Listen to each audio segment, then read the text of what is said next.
हर हर महादेव. नमस्कार भक्तांनो. अवघ्या काही दिवसात पवित्र श्रावण महिना सुरू होत आहे. महादेवाला सर्वात प्रिय असलेल्या या महिन्यात अनेक भक्त उपवास करतात, पूजा करतात आणि शिवनामाचा जप करतात. पण श्रावण महिन्यात नेमकं काय करावं आणि काय टाळावं, चला जाणून घेऊया. श्रावण महिन्यात नक्की काय करावं? रोज सकाळी स्नान करून भगवान शिवांची मनापासून पूजा करा.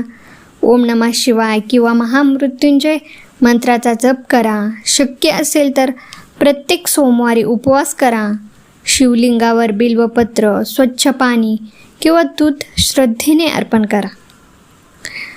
अन्नदान करा. गरजूंना वस्त्रदान किंवा शक्य ती मदत करा. आता जाणून घेऊया श्रावण महिन्यात काय टाळावे.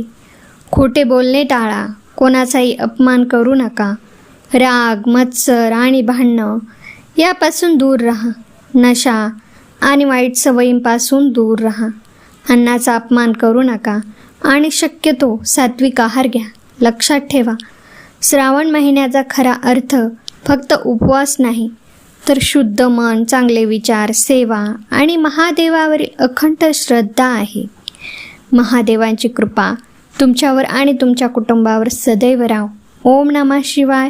हर हर महादेव. जर हा व्हिडिओ आवडला असेल तर लाईक करा, शेअर करा आणि अशाच भक्तिमय माहितीसाठी चॅनलला सबस्क्राईब करायला विसरू नका.